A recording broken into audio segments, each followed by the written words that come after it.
Hi friends, welcome to our channel. நான் உங்க பாரதி.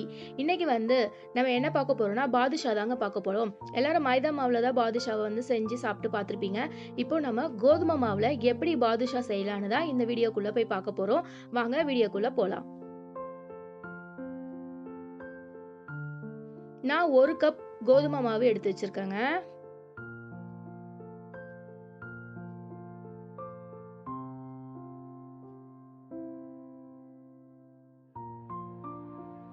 தயிர் 1/4 கப்புங்க. நல்ல திக்கான தயிரா எடுத்துக்கோங்க.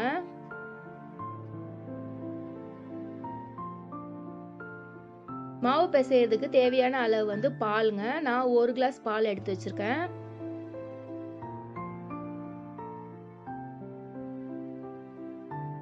ஒரு பவுல் எடுத்துக்கோங்க.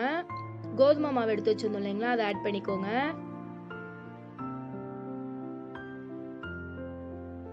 தயிர் எடுத்து வச்சிருந்தோம் இல்லைங்களா, அதையும் ஆட் பண்ணிக்கலாம். பால் கொஞ்சம் கொஞ்சமா ஆட் பண்ணி பிசைஞ்சிக்கலாம்.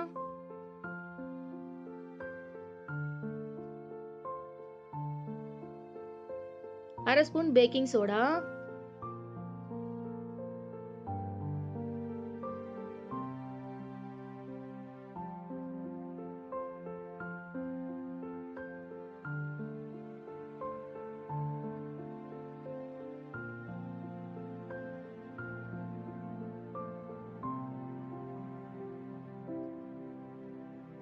ஒரு ஸ்பூன் நெய் ஆட் பண்ணிக்கோங்க.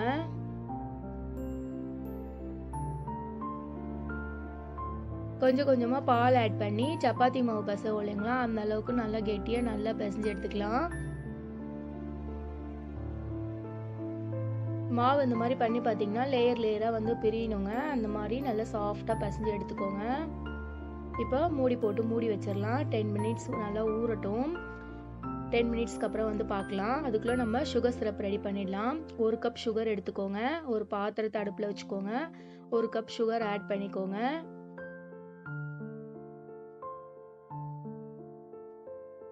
ஒரு கிளாஸ் தண்ணி ஊத்திக்கோங்க.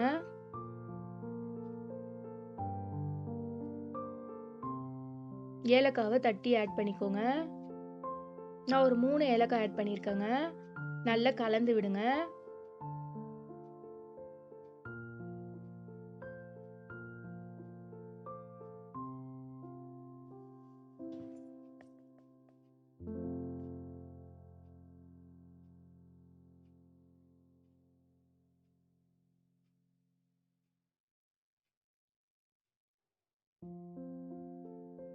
நல்லா கலந்து விட்டாச்சுங்க. ஒரு 10 நிமிஷம் நல்லா கொதிக்கிட்டோம்.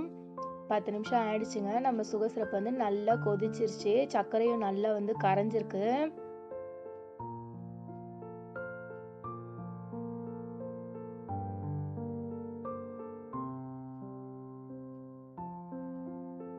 நல்லா ஓரளவுக்கு நல்லா திக்கா வந்துருச்சுங்க.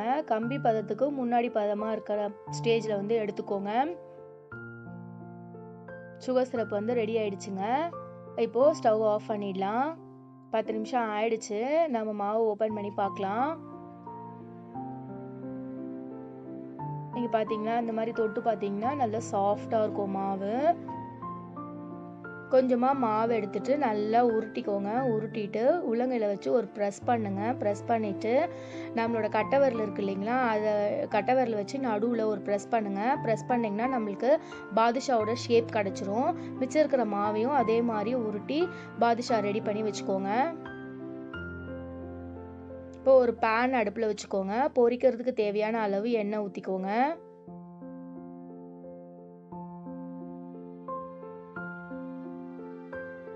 எண்ணெய் சூடாயிடுச்சுங்க. பாதுஷாவை ஒன்று ஒன்றா போட்டுக்கலாம். அடுப்பை சிம்மில் வச்சு வேக விடுங்க. அப்போ தான் உள்ளே இருக்க லேயர் எல்லாமே நல்லா வெந்து நல்லா கிறிஸ்பியாக நம்ம பாதுஷா கிடைக்கும்.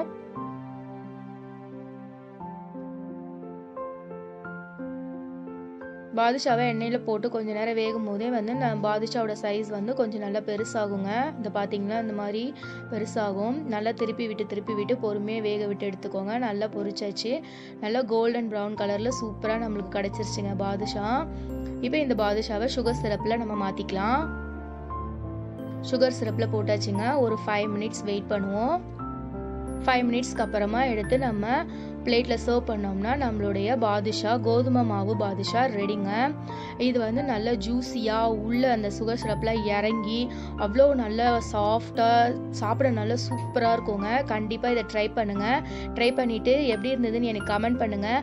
பிடிச்சிருந்ததுன்னா லைக் பண்ணுங்கள், ஷேர் பண்ணுங்கள். மறக்காமல் நம்ம சேனலை சப்ஸ்கிரைப் பண்ணுங்கள். பெல் ஐக்கானை ப்ரெஸ் பண்ணுங்கள். அப்போ தான் வந்து நான் போடுற வீடியோவை உடனே உங்களால் பார்க்க முடியுங்க. இன்னொரு அருமையான வீடியோவில் நான் உங்களை வந்து சந்திக்கிறேங்க. நன்றி, வணக்கம்.